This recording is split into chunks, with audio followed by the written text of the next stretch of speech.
Hey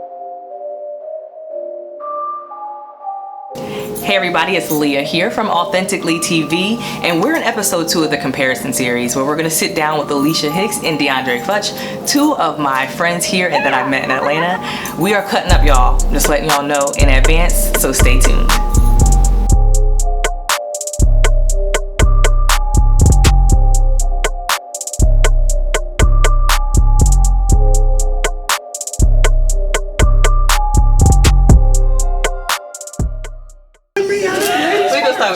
So the last time on the last episode of the comparison series, we were talking about social media and just how we just scroll social media too much and how we compare ourselves to other people. Do you find yourself doing this, or in the past, maybe in your teen years, which were only a few years ago? No, I'm just messing with you.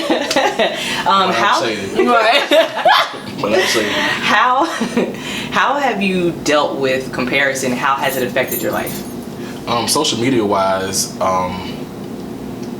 with growing up, I've always been bullied because of my dark skin. You know, back in the day, light skin was in.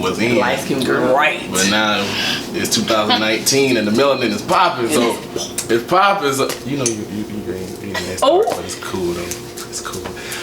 But yeah, I used to be bullied for that for no reason, just because of that, and it had a strong spirit of comparison on me because I was like, I feel inadequate as a man to feel wanted.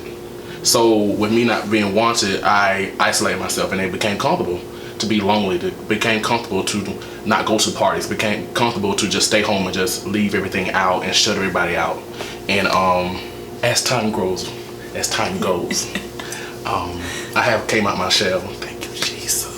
Yes. I'm not the same. Well, I mean, I've only known you for about a year and some change now, and I mean, I do see you retreat sometimes, but for the most part, that's for the good.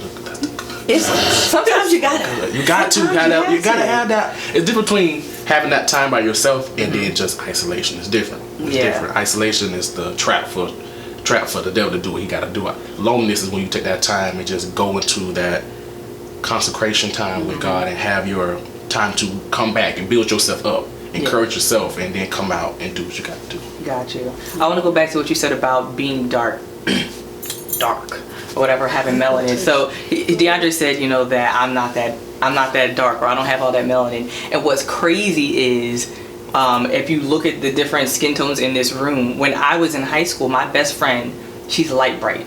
I don't know if you guys met her when she came. Yeah. Light bright. So imagine me standing next to her for years thinking that I was so dark skinned because everyone liked lighter skin. So I had a complex with being the darker skinned girl, or people not liking me or wanting to date me because I wasn't lighter, or I wasn't white. We grew up with all white girls.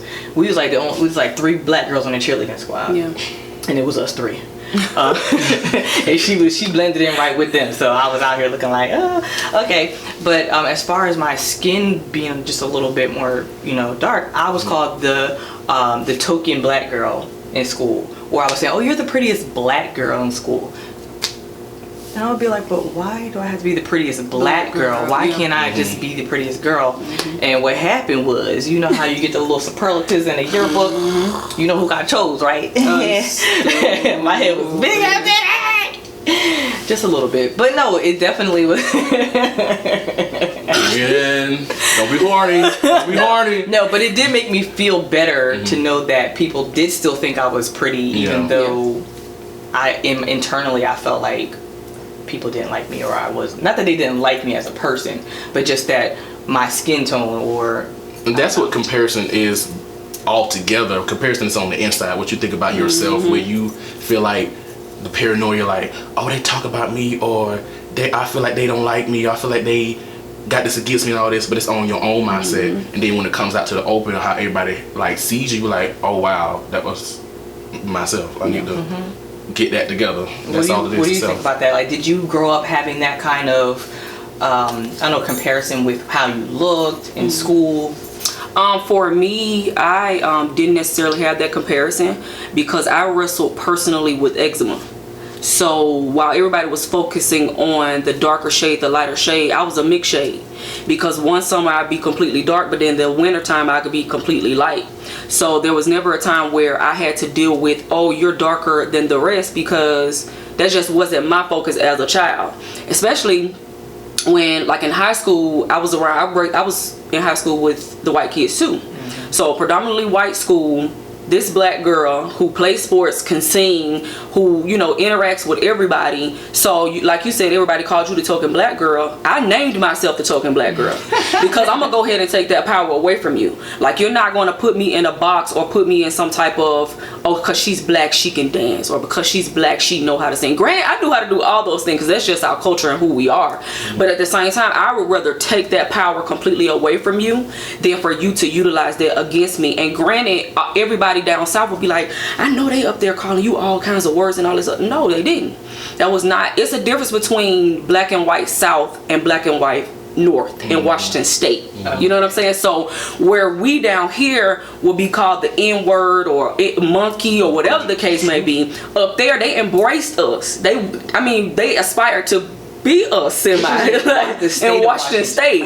So to me, I never did have to wrestle with the comparison of, the only thing that I did have to wrestle with was the comparison of money, the economics, by my mom being a single parent, me being a latchkey kid. So whether it was well, how you gonna go to this trip and how you gonna do all this other stuff, well, guys, my mom not able to afford it. You know what I'm saying? So I didn't wrestle with the whole skin thing. I wrestled with more so of the money issue. Gotcha. Yeah. So we're gonna switch gears and we're gonna talk to Miss Alesia here for a minute. We're gonna talk about the Garden Jewelry Store. Yes, honey. Briefly, just tell us about how you started it. Okay. And give me a couple of things that, like, along the way, how comparing yourself to other businesses and maybe even seeing how maybe they're taking off. Yeah. Or how it motivated you to press more into it and keep your business going. Okay, so I think it was around about May of 2015. I was at Longhorn with about 3 other women. And we were all talking about just starting business, because I think at that point the starting business boom was like, let's go. Like, everybody starting a business, everybody trying to create their own thing. But God gave me a dream and gave me the name Amor's Garden, AMOR''S Garden. And I was like, okay, Lord, like, what you want me to do with this? And I thought it was going to be a hair company. Baby, I was Amor's Vineyards, buy your vines, do this, and this. And God was like, no, that ain't it. So I'm like, okay, cool, whatever. So then you have to adjust, and then for a minute I was like, okay, well, why did you give me this name? Because I'm thinking garden, biblical, all this other different type stuff. So I'm thinking it had to do with Bible. Like, okay, who you need me to preach to? First of all, I'm not finna preach. They get deep. They get a word, they get a dream. It's Bible.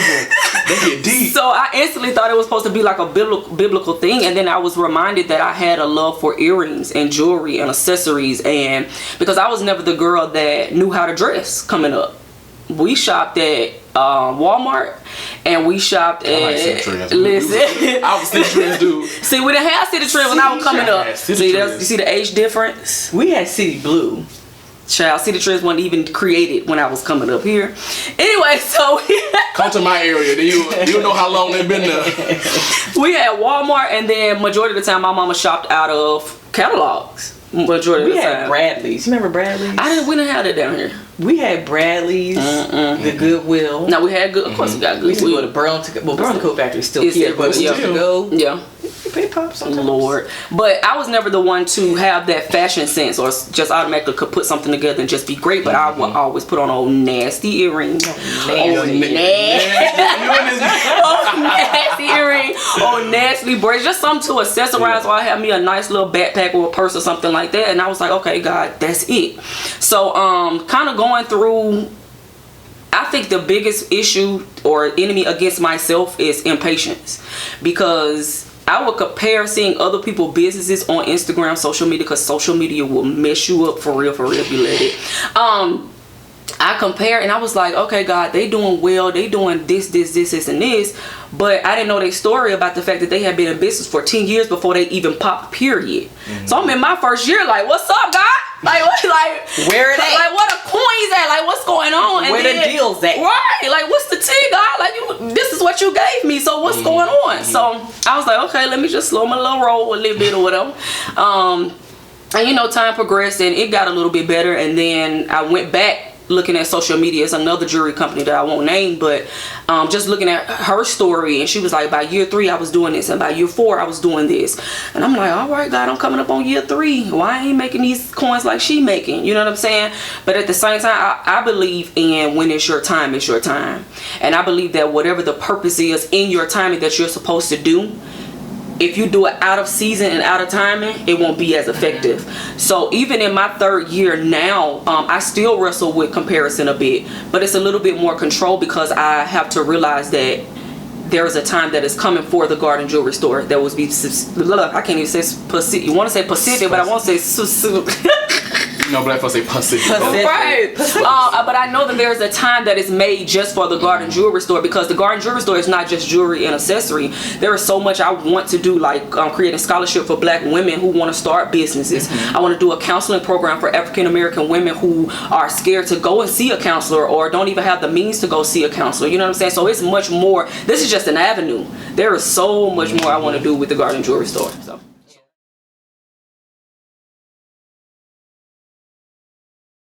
You know, to sing like others, or saying that I want to sing like others, you're asking for their struggle. You're asking I don't want that. for what comes with them. You're asking for their mantle. So it's like you want their gift, but you don't want their story. You can't do that, fam. That's why it's always good to have your own little path, or your own little story, a long little. Because when we start asking God and saying, hey God, I want to be like them, we have to remember that when we compare ourselves to others, I'm not saying that sometimes you're not going to compare yourself to others, but after you compare yourself, what are you doing?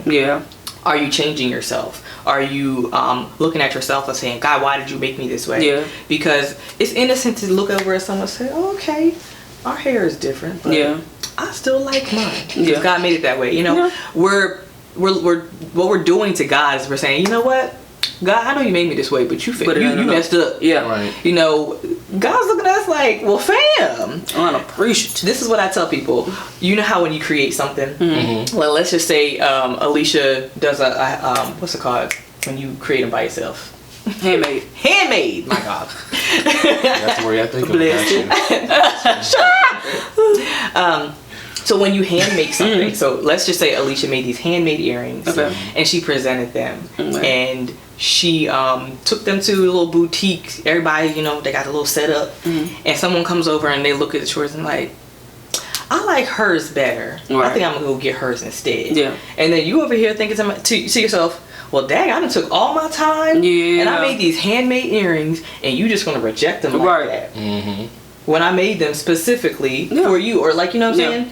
So that's the same way that God's looking down at us like, I done made you specifically for a purpose. You're the puzzle piece that fits in.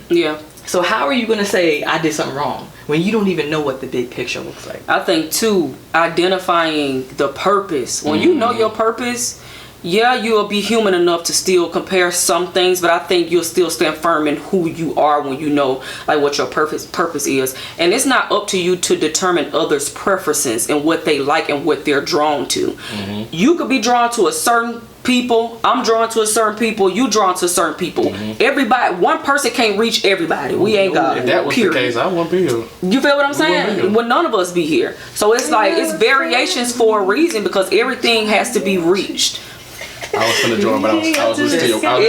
I listened to your preach, but I would want to join in so bad. Y'all once you see me, you see them. Right. Just but no.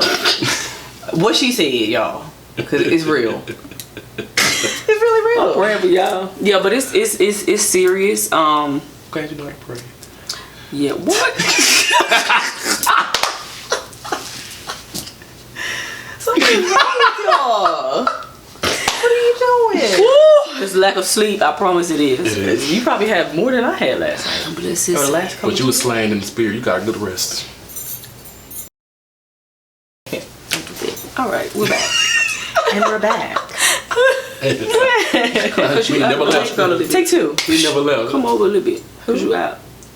What is you in? Am I in? Is you is you ain't? Okay, well, not that close though, because She doesn't like to be close.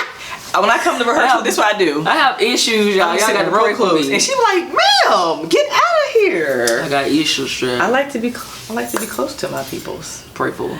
Yeah, pray for me. Had a carrot tongue in my spirit. Oh my goodness. But anyway, so I'm gonna close this out. Okay. Yeah. Lord God, no. Yes. And we thank you. I was ready. Listen. And it is so. And it's shut up.